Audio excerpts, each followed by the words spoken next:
आता आपण पुढचा नंबर फॉर्मॅट समजून घेऊ. तो नंबर फॉर्मॅट आहे डेट. एक्सेलमध्ये ज्यावेळी आपण डेट एंटर करतो ते एंटर करताना आपण एक महत्त्वाची गोष्ट बघितली पाहिजे, ती म्हणजे इथं टास्क बारवर, आता माझा टास्क बार हा उभा आहे म्हणून हे इथं खालच्या बाजूला, पण तुमच्याकडे जर टास्क बार आडवा असेल खालच्या बाजूला तर राईट साईडला हे डेट अँड टाइम दिसत असतात. तर हा जो डेट अँड टाइमचा जो व्ह्यू आहे तो जसा दिसतोय, इथे दिसतोय मला 26 एप्रिल 2020 आणि ह्या नंबर फॉर्मॅटमध्ये डेट आहे माझी 26/4/20, म्हणजे DDMMYY या नंबर फॉर्मॅटमध्ये डेट आहे. तर त्याच नंबर फॉर्मॅटमध्ये, म्हणजे सिस्टीममध्ये जो नंबर फॉर्मॅट फीड केलेला आहे कंट्रोल पॅनलमध्ये, त्याच नंबर फॉर्मॅटमध्ये डेट एंटर केली गेली पाहिजे. अन्यथा एक्सेल त्या एंट्रीला डेट समजत नाही, तर फक्त एक टेक्स्ट एंट्री समजतं. आता एक उदाहरण बघूया. उदाहरणार्थ मला 1 एप्रिल 2018 ही तारीख एंटर करायची, तर मी 1 एप्रिल 2018 अशी तारीख एंटर करणार आहे. आता एक्सेल या व्हॅल्यूला डेट असं कन्सिडर करेल, कारण मी त्या विशिष्ट फॉर्मॅटमध्ये डेट एंटर केलेली आहे. आता समजा आपल्याला 23/4/2018 अशी तारीख एंटर करायची, तर ती आपण करूया 23/4/2018. तर ही पण डेट आहे. हे आपल्याला कसं कळतं, तर इथे डेट असं येतं नंबर फॉर्मॅटमध्ये. आता बघा, आपण इथे हीच डेट MMDDYY फॉर्मॅटमध्ये लिहूया. समजा मी लिहिलं 4/23/2018 आणि एंटर प्रेस केला, तर इथे नंबर फॉर्मॅटमध्ये डेट दिसतंय. तर आपण म्हणू की अरे ही तर डेट म्हणून कन्सिडर केलेली आहे, परंतु एवढेच पुरेसं नाहीये.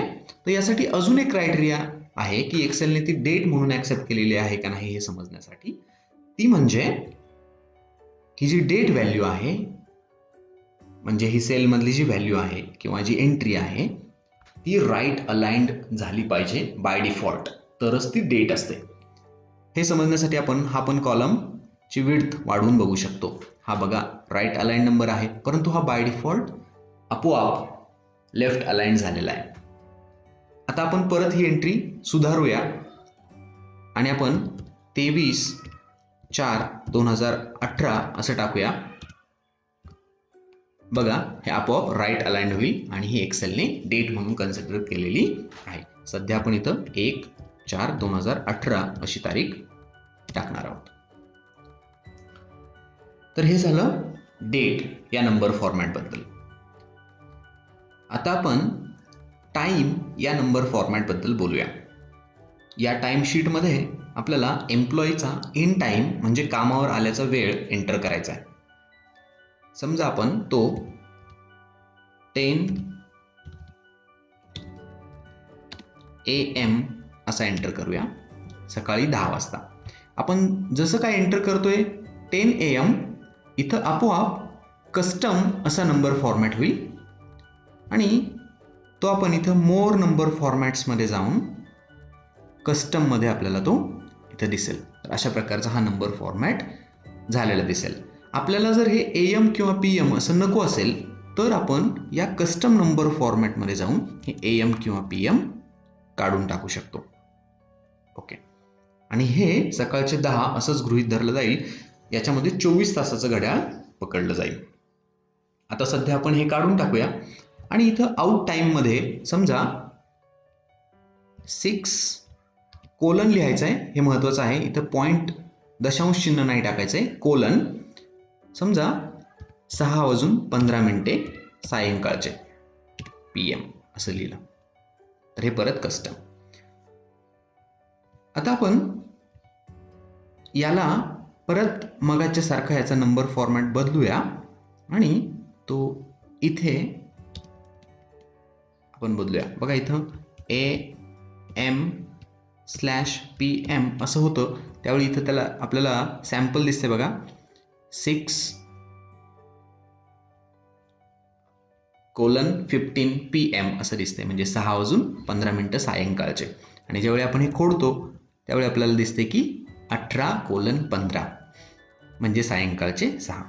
सध्या आपल्या असं लक्षात आलं असेल की इथं टाईम हा एक नंबर फॉर्मॅट आहे आणि त्या टाईम नंबर फॉर्मॅटमध्ये आपण नंबर एंटर केले की त्याला टाईम असं गृहीत धरलं जाईल. हे आपण कस्टम असं न घेता सरळ इथून सुद्धा असं करू शकतो, टाईम टाईम, आणि याला पण आपण टाईम असा नंबर फॉर्मॅट देऊ शकतो. तर हा आहे टाईम नंबर फॉर्मॅट. एक्सेलमध्ये आपल्याला जर अंश आणि छेद या स्वरूपात जर संख्या हव्या असतील तर फ्रॅक्शन हा नंबर फॉर्मॅट वापरतात.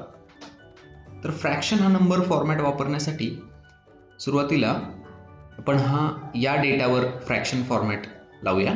त्यासाठी डेटा सिलेक्ट करा आणि इथं क्लिक करा आणि फ्रॅक्शन याच्यावर क्लिक करा. तर आपल्या असं लक्षात येईल की इथं फ्रॅक्शन या नंबर फॉर्मॅटमध्ये डेटा आहे. इथे बघा, इथे 1 होता आधी, त्याच्यामुळे इथे 1च आहे. आणि इथे 0.6 म्हणजे 3/5. इथे बघा 0.5 म्हणजे अर्धा म्हणजे 1/2. तर अशा प्रकारे फ्रॅक्शन हा नंबर फॉर्मॅट आपल्याला लावता येतो. आता आपण पुढचा एक नंबर फॉर्मॅट समजून घेऊया, तो आहे पर्सेंटेज. पर्सेंटेज हा एक अत्यंत महत्त्वाचा नंबर फॉर्मॅट आहे. तर तो कसा असतं की आपण याच डेटाला हा जो परफॉर्मन्स रेट आहे तो पर्सेंटेजमध्ये घेऊया.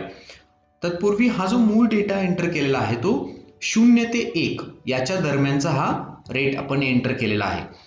आणि नेमका याचाच उपयोग आपल्याला हा जो रेट आहे हा पर्सेंटेजमध्ये मांडण्यासाठी उपयोग होणार आहे. कारण एक्सेलमध्ये पर्सेंटेज हे अशा स्वरूपात असतात की जर आपण 1 असं एंटर केलं आणि जर त्याला पर्सेंटेज हा नंबर फॉर्मॅट जर दिला, आपण इथून देऊ शकतो किंवा आपण इथूनही देऊ शकतो, तर 100% असं आपल्याला मिळेल. जर हे आपण 0.5 असं जर इनपुट दिलं आणि या 0.5 ला जर पर्सेंटेज हा नंबर फॉर्मॅट दिला तर ते 50% असं गृहीत 50% अशा प्रकारे आपल्याला एक्सेल दाखवणार आहे. तर आता आपण याच कॉलमला पर्सेंटेज हा नंबर फॉर्मॅट देऊया, बघूया काय होतंय. सिलेक्ट करूया आणि इथं क्लिक करून पर्सेंटेज हा नंबर फॉर्मॅट आपण देऊया. तर अशा प्रकारे पर्सेंटेज फॉर्मॅटमध्ये आपल्याला हे दाखवलं जाईल.